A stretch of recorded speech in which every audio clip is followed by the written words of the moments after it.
John says he went to Repticon today and saw lots of Reptile Army gear. Oh, wow. Also, do you think the Super Lori Leopard could be part of making the green ball python?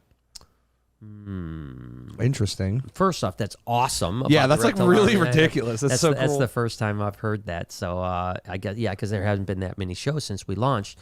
That just makes phenomenal. I literally got chills because I think of it. Because listen, the Reptile Army obviously is I always say it's a movement, right? It's not a clothing line. It's not just an apparel line. It's a movement line. And what we do in the future with that movement, who knows, I mean, obviously we want people like at Repticon to be sporting it, to be talking about it. But also when you're at your local grocery store, we want you to be talking about it. And the Reptile Army, along with the rest of the Reptile Nation, let's call them, because I think that's what USR calls their people, which is a great name, by the way. These forces that we're able to get out, we've been defeating, we've been under unbelievable attack by anti-reptile laws. And we have systematically, with the exception of Florida, have systematically been able to tear them apart, And so South Carolina is still facing one other law. There were two kind of sister laws that would basically get rid of all all venomous non-native snakes. Yes. And there already is a law in South Carolina saying you can't keep native venomous snakes. So essentially all venomous snakes. And we're talking about not just like making it illegal, like, okay, you have to get rid of them in the future, your grandfather claused in, or this. We're talking about like you have to get rid of them immediately. It's illegal to keep them. And we were able to get 0 to 44 victory, so 0 votes to pass the law, which is huge, against 44. So that is what Reptile Army is about. So obviously we're supporting USARK. We're 100% in on USARK. We're donating money to USARK, but the other proceeds are going to go to education, whatever that means. If there's a cause that we need to donate to, we'll donate to it. If there's a movement that we need to help fund, we'll fund it.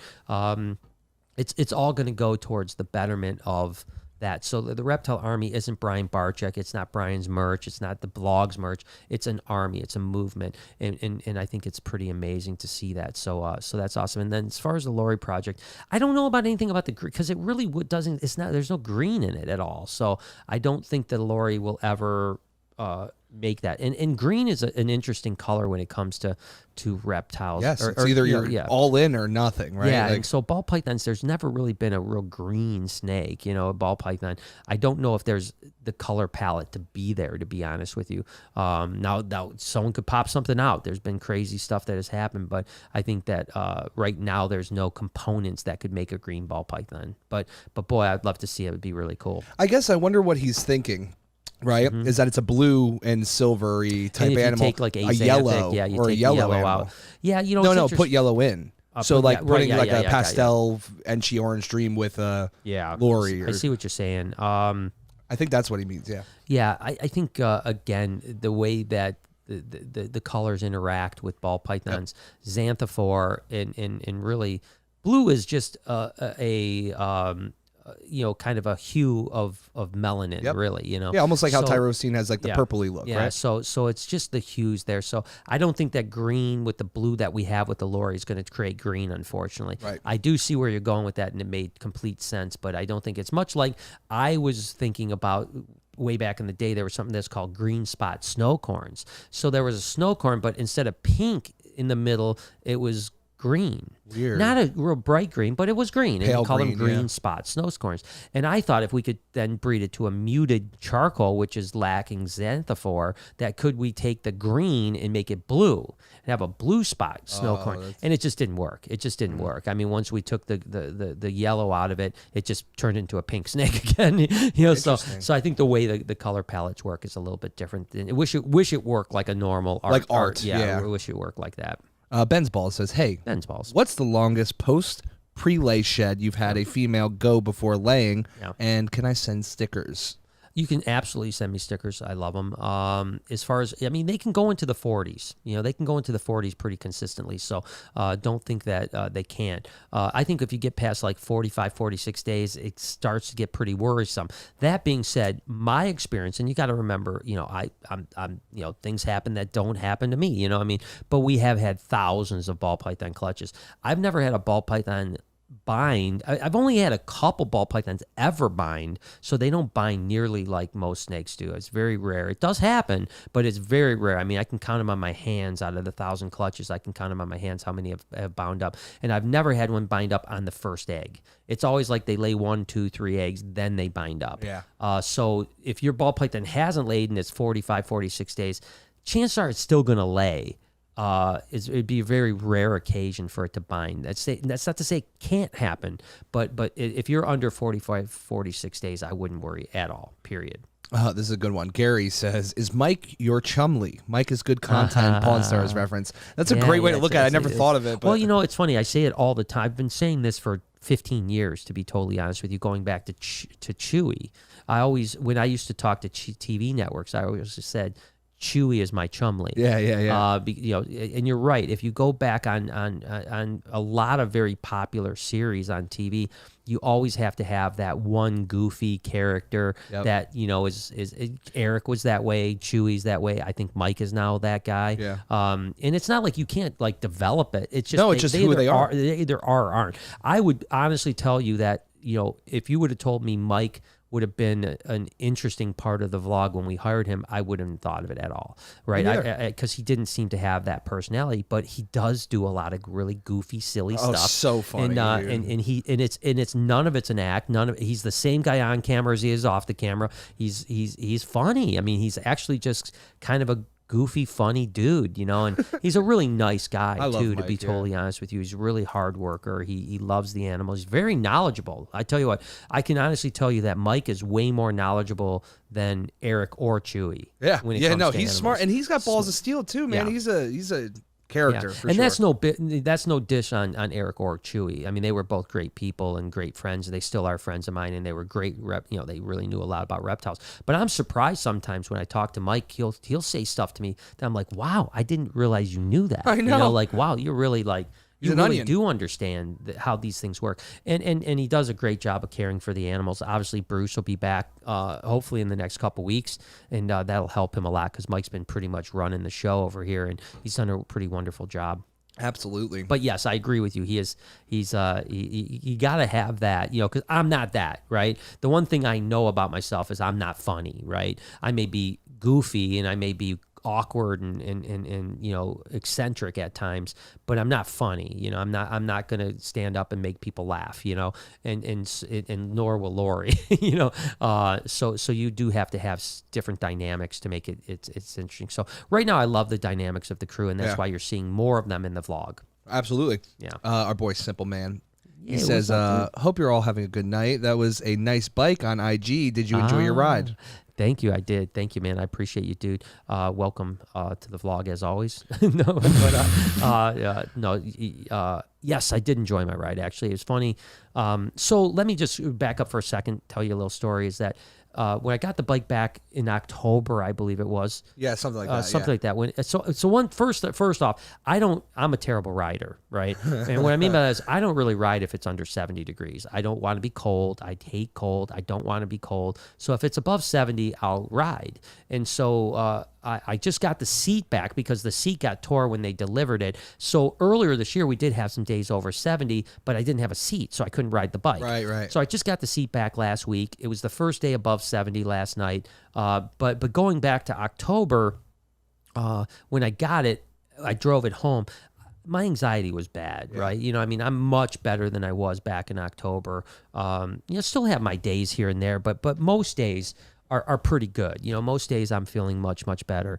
And yesterday I felt really good, and today I feel really good too.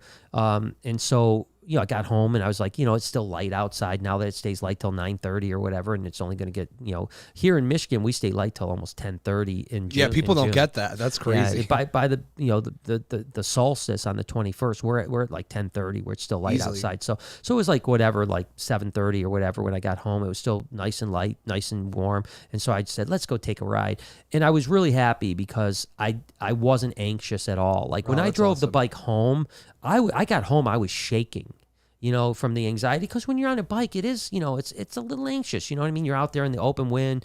Of course, something bad happens, you're going to die. I mean, it's not necessarily die, but certainly can be bad. So I remember driving home, and by the time I got home, really being a nervous wreck, being really anxious. Yesterday, I took the bike out and drove around, and it felt really good. Oh, that's so cool, dude. So again, I'm not the type of guy that rides every day. I'm never going to be that guy, but it rode really well, so I was happy. So thanks for noticing. V-Dog says, I watched a cool vid of you tasting spicy ice cream on the Healthy Junk Food at a YouTube event. Yeah, what other funny stories do you have at YouTube events? Yeah, YouTube, I miss them, because obviously the last year, year plus, there haven't been, and really the two major YouTube events are Playlist Live. The big one in Playlist Live is in Orlando, and then VidCon out in California and LA area, actually the Anaheim area.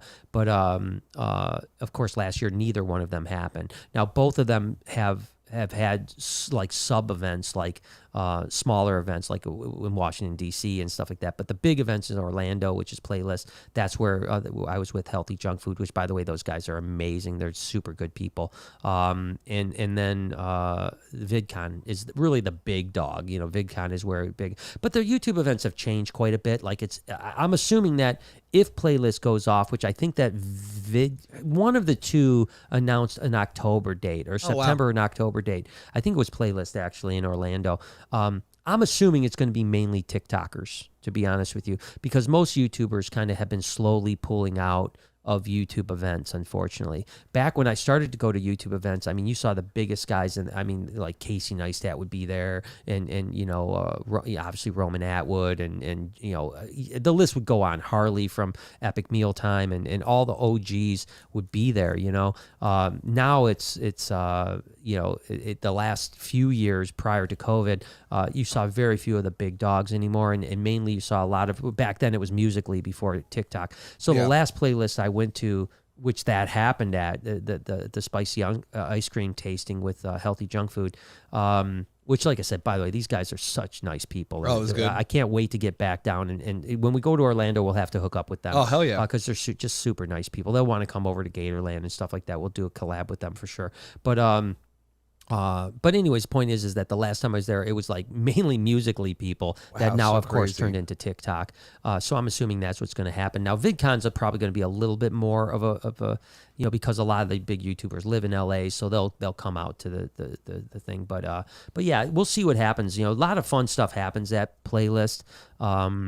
Obviously, I got kicked out 2 years ago. Yeah, it's like my favorite. Yeah, I got kicked out of there because I brought a snake and an alligator, and they I mean, literally 7 police showed up. I mean, it was a big deal. I mean, it was. I mean, I got escorted out with 7 police officers. So, and I had to beg to get my badge to get back in, and they did give me the badge to get back in, but I did get a stern. Tongue lashing about it, where I as a matter of fact, the next time I was going, which didn't happen, they actually sent me an email saying, you're more than welcome to come. We'd love to have you here, but if you bring animals, you'll be banned forever. Oh, and no. So yeah, they weren't very good sports about it. Sneakers Club says, and you're going to help me with this one, Brian, because it says, hey from France, Brian. What does that say in French, Brian? Come on, mister. Was that Je vous aime tout? Je vous aime tout? I feel like I'm pretty close, right? Yeah, je vous aime tout. I don't know. And before I said it, like when I was saying it in my head while you were talking before, I did not say it that good, but I think I nailed it. I think you're good. Yeah, listen, whatever that means, it sounds great. And to je me. vous aime tout too, yeah, okay? To you too. Yeah, for sure. No, I've been to France a few times. Oh, hell yeah. And yeah, I'd like to get back there. I know Lori has not been to France. Lori hasn't been to Europe at all. Well, no, she's been to Italy. Yeah. That's the only place in Europe she's been. So I definitely need to get, like, once this is all over. We want to do a bunch of European stuff because France is really amazing. Obviously, just the culture, the food, the countryside, especially when you get down into the Alps area and stuff that. It's really amazing, and there's so many places in Europe. So thank you for joining me. It's late there, so we appreciate you're it. still up. I hope you're drinking a little vino. Ooh, Dank J says, much love all. Keep it real and puff for the reptiles. Puff for the reptiles. Ooh, baby. Really? We just had a dispensary just open up right down the street. So anyone that comes to the Reptarium now, for those of you guys that don't know, Michigan don't is tell them yet, because I gotta get a deal at one of these ones, bro. Yeah, no, but there's gonna be two. Yeah, there's gonna be two right down the street. So for those of you guys don't know, Michigan is a recreational state, meaning that you can smoke if you're over 21. Pretty much liquor. So yeah, if you're over 21, all you need is a driver's license, and you can buy weed or whatever they sell weed products. weed products. And we have two of them literally within a half mile of the Reptarium. So Jay, of course, as an entrepreneur, is trying to get over there and work some kind of a deal. Like, hey, if we're sending people over to you guys, who am I sending them to? That's what I want to know. Yeah, we could play them against one another. Like, but the one is open, the other one is not open yet. But they're making progress. Oh, I think once that one opened, I feel like they've done twice the work in the last 2 days. Yeah, they're like, oh shit, I don't want to lose market share. No, and I think it might even be better for them because people are gonna they're gonna go there a couple times and then they'll be like, oh, a new one, let's see what it's like, and if it's better, they'll love being there. I mean, my gut feeling is the new one's going to be better. It looks nice. I don't know anything about weed. I'm just saying, as far as aesthetically, the new one looks phenomenal. I mean, really high end. They're building it from. So the other one just took a restaurant and redid the restaurant. Yeah. This one actually is building from ground up, and it looks real sexy. Ooh, so hot. Yeah. Ryan came back to say, so my future projects are my coastal caramel, whatever you want to say, Jag het axanthic to a male Eringia het axanthic het granite. And the same Jag to a super zebra and maybe some albinos. Hopefully I can learn all the genetic stuff. Also, white lips. Oh, white lips are great. As a matter of fact, who just got eggs is, I believe... Was it MJ? MJ got eggs from. I did see him with a white lip, but I didn't know he got eggs. I think I saw, unless I dreamt it, I think I saw that he got eggs. So that's congratulations to him. But yeah, the genetics are pretty simple in that stuff. I mean, obviously you've got, Jags and Zebras are incomplete dominant, but unfortunately the supers of both of them are kind of messed up. The Jags are way more messed up than the Zebras. There are some super Zebras that are okay, but they have some neurological issues. And then, you have some recessive stuff in there too. So it's pretty easy to figure out, and you've got a lot of stuff. Now, of course, the Eringia going into the coastal stuff is, those are like two different species. So that's a little bit of a, but in carpets, it seems like that's okay. As a matter of fact, I think I just heard that now jungle carpets are the same species as coastals. Before they used to be chain-eye, and then there was variegata. Now I think they're all variegata. So so who knows what someone got. We got some lumpers in there. Someone got down to Australia and really reclassified a lot of animals and kind of just went to lumping them all together. So I don't know that I agree with. Obviously, I'm not a big fan of what they did with Stimson's and Children Eye, making them all Children Eye, and I'm not a big fan of the chain-eye and variegata because the chain-eye, real true jungle carpet pythons from the Atherton tablelands only get like 4.5 foot, and they're black and yellow, whereas the coastals, the variegatas, get 9 foot and are brown and silverish, Yeah, so it's a different animal. very different animal. I mean, I don't know why they would have clumped them all into variegata now. V-Dog says, do snakes enjoy being stroked? Clearly the iguanas do, but I always wondered if snakes just learn to get accustomed to it. Yeah, it's a great question, and it's impossible to know, right? I mean, do snakes become just, do they become used to it and they just tolerate it, or do they enjoy it? Don't know. I have no idea. I can't really answer that question. It seems there are certain snakes that really seem to love the attention and the touch, but again, they may have just become habituated to it. I don't know the answer. It's a little easier with lizards because they come to you, they leave you, they close their eyes, they do all kinds of things that are a little bit more, human-like, a little bit, you're going to understand that a little bit more. But it's a tough one. I don't know the answer. And I've always been this guy that doesn't want to over-anthropomorphize and say, oh, my snakes love me, they come to me, their name or something. Because I don't think I know no snake comes to their name, okay? Yeah. Now, they may come to a color, like a ball or something on that lines. But there are people that think their snake comes to their name. Number one, they don't hear. Not in that way. They have vibrations, but they wouldn't hear a name. But could they maybe see a particular owner and the energy there? I don't, and then they want to come. I don't know. I don't know. I'd like to think that's the case. It'd be beautiful, but I wonder if I am anthropomorphizing a little bit by it's always a hard attaching that balance. one, so it's a tough one though. Jerica says, I love me some Mystic Mac. Him and Jay are hilarious. Yeah, those two together are funny. And by the way, I don't know that most people probably don't know this, but Mike came to us through Jay. Yeah, they've been friends. So for a bit. they've been friends for a long time. That's why they got that good chemistry. You know? And they're funny. They're hilarious. They together. play off each other so well because they're just like almost like total opposites too. Right. You know? Yeah. Well, Jay always has the idea. And then he always makes Mike do it. That's you know so what I mean? good. It's like, Jay wants this like crazy idea, but then he's like, well, I don't want to do it. I'm afraid. He's like, you go in and get it. You go do it. That's my favorite part. I always tell it's Jay, like- my favorite is yeah. when he's like, go Mike. Go Mike. You're doing it, man. Get Get the hell out of here, Jay. I know he's good like that, but good guys, and but Misty, we call him Magic Mike, we call him Misty Mike, we call him COVID Mike, we call What him, else do we got? Oh my gosh, what Oh, else I we call him got? Crikey Mikey. Yeah, Crikey Mikey.